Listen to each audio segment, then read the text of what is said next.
Coffee is one of the most trusted daily habits in Canada. We drink it half asleep. We drink it rushing out the door. We drink it without thinking twice. I started looking into coffee brands because I realized how much trust we place in something we consume every single day without question. I expected to find a few quality issues. What I found instead was recalls, contamination risks, hidden processing shortcuts, and systems that quietly prioritize convenience and profit over safety. Some of these brands sit in Canadian kitchens right now. Some are sold as premium. Some are sold as cheap and harmless. All of them rely on routine to avoid scrutiny. This matters because coffee is not an occasional indulgence. It is a repeated exposure. Small risks add up when they happen daily. What shocked me most was not one bad brand, but how common these problems really are. And once you see it, you cannot unsee it. 12. Eclipse Coffee Roasters. Elevate Snapchill Canned Coffee.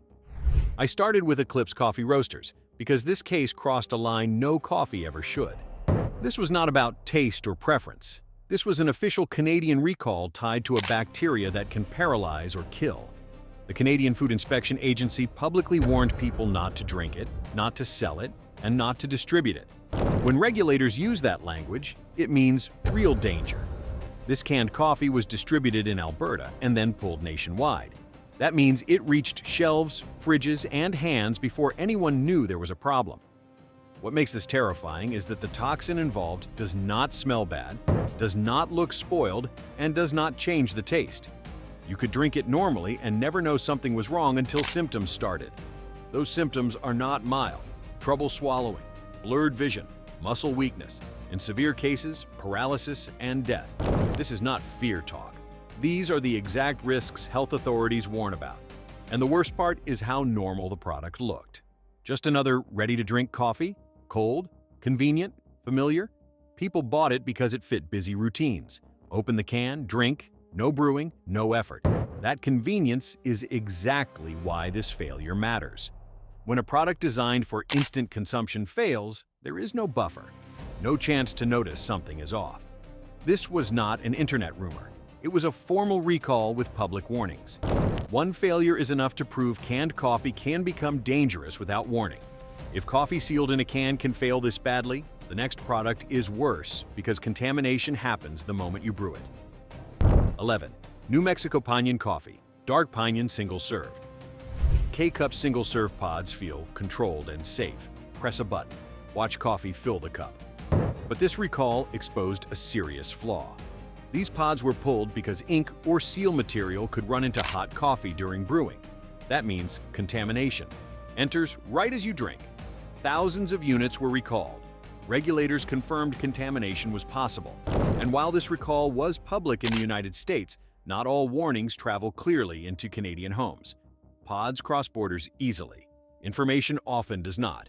People drink these because pods are everywhere. Homes, offices, clinics. That repetition lowers attention. Nobody inspects a pod before brewing. You assume it is sealed and safe. The danger here is subtle. Ink and seal chemicals are not food. When hot water passes through damaged materials, residue goes straight into your cup. You will not taste it. You will not smell it. You will just drink it. One recall proves the pathway exists. That alone should worry anyone who uses pods daily. If contamination can enter coffee during brewing, the next risk is worse because it happens every single cup, every single day. 10. Keurig Green Mountain, K-Cups in general. Even without a specific recall, the design itself creates risk. K-Cups are made mostly from No. 7 plastic. That plastic is heated every time you brew. Heat changes plastic. Pressure makes it worse.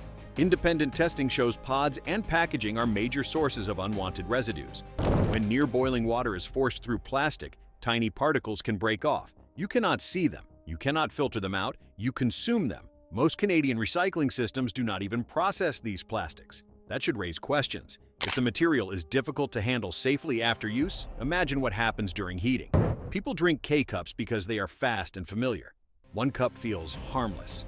But frequency matters. Small exposures repeated daily become meaningful over time. Plastic was never meant to be brewed. Coffee was never meant to pass through it under pressure. If plastic exposure is normalized through convenience, the next product is worse because it introduces physical hazards you cannot see at all. 9. Nescafé Espresso Instant Coffee. Historical Canadian recall. Instant coffee carries the highest level of trust. Nescafé has been in Canadian kitchens for decades. That history creates comfort, but comfort does not prevent failure.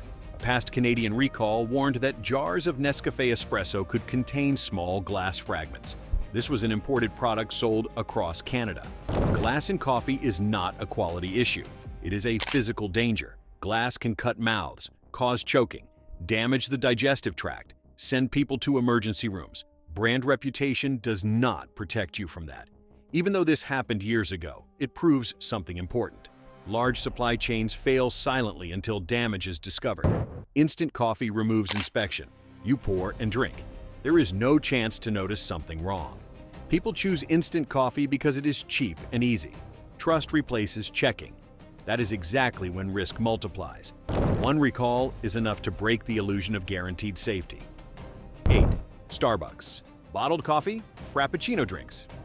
Starbucks bottled drinks feel safe because the brand already earned trust inside cafes.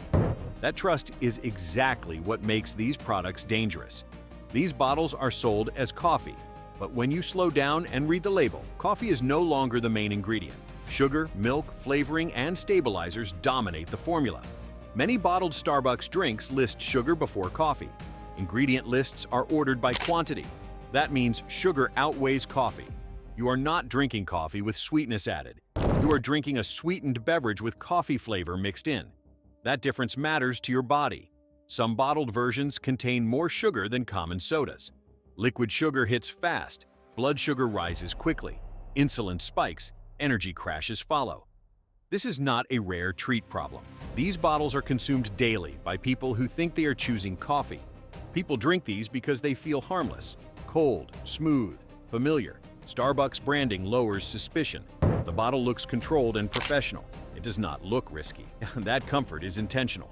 Starbucks has issued recalls in other regions tied to packaged drink contamination. These were not cafe drinks made fresh. They were factory products.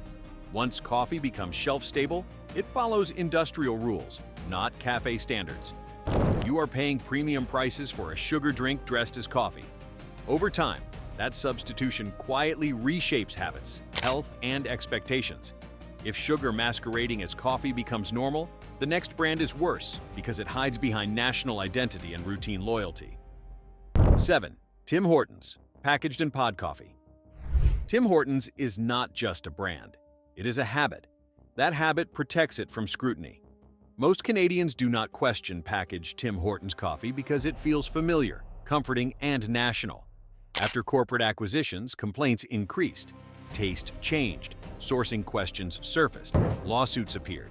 These were not fringe accusations. They were widely searchable disputes over quality and consistency. Packaged Tim Hortons coffee is no longer an extension of a cafe cup.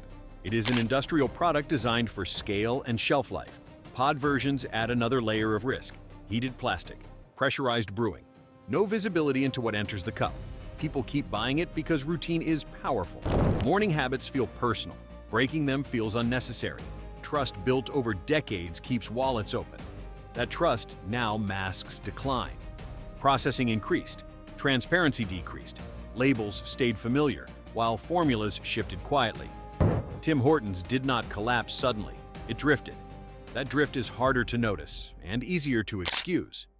Legacy reputation creates a false sense of safety. People assume quality remains because the name remains. That assumption carries risk. If loyalty blinds people to change, the next brand is worse because it prioritizes speed, volume, and price above everything else. 6. McCafe Coffee, McDonald's grower, blends and pods. McCafe coffee exists to move fast. High volume, low price, consistent taste. That system does not reward quality. It rewards efficiency and cost control. Consumer discussions repeatedly point to heavy processing and lower-grade bean blending. These coffees are engineered to taste identical everywhere, not to be traceable or carefully sourced. Pod versions introduce the same concerns as other single-serve systems. Heated materials, sealed components, pressurized extraction. You cannot see what happens inside the pod when water hits it. People drink McCafe because it is accessible. Drive-through mornings, grocery aisles, office machines. Availability replaces evaluation. Fast food coffee depends on margins. When the price stays low, something is sacrificed, usually bean quality, sometimes safety buffers, rarely marketing. This coffee is not built for transparency. It is built for repetition. Millions of cups, minimal variation, maximum predictability. That predictability feels safe. It is not the same as being safe. You are consuming a product optimized for speed and profit, not care. If mass production turns coffee into a disposable habit, the next brand is worse because it survives almost entirely on nostalgia. So, subscribe, like, and comment why you like this video for a chance to win a new Apple MacBook. 5. Folgers, legacy ground and instant blends. Folgers sells memories, commercials, jingles, childhood kitchens. That emotional weight still drives sales. Consumer testing consistently places legacy ground blends low on freshness and bean quality. These systems rely on beans that tolerate long storage. Those beans are cheaper and more vulnerable to problems if handling slips. Lower quality beans require tighter controls. Legacy brands rarely disclose detailed testing. Storage issues become invisible to consumers. Instant versions go further. Heavy processing removes aroma, texture, and resistance. Everything dissolves. Defects disappear along with character. People drink Folgers because it feels safe. Familiarity replaces checking. Nobody questions origin. Nobody asks about storage. A brand can survive decades while standards quietly erode. Familiar taste becomes the benchmark, not quality. That erosion matters when consumption is daily. Small compromises repeated often add up. Folgers is not chosen for excellence. It is chosen for comfort. Comfort does not protect health. 4. Maxwell House, classic U.S. brand sold in Canada. Maxwell House survives on habit, not trust earned today. It is one of those brands people buy without thinking because it has always been there. That is exactly the problem. Familiarity replaces scrutiny. When a brand stops being questioned, standards quietly slide. Market reviews and consumer discussions regularly point to inconsistent quality across Maxwell House products. Taste varies, aroma varies, texture varies. That inconsistency usually signals deeper issues in sourcing and storage. Coffee beans are sensitive. If storage conditions slip even slightly, moisture and mold risk rises. Maxwell House does not clearly disclose bean origin or harvest details. There is no transparency about sourcing regions, storage timelines, or batch testing. That lack of clarity matters when coffee is consumed daily. You are not drinking one cup. You are repeating exposure every morning for years.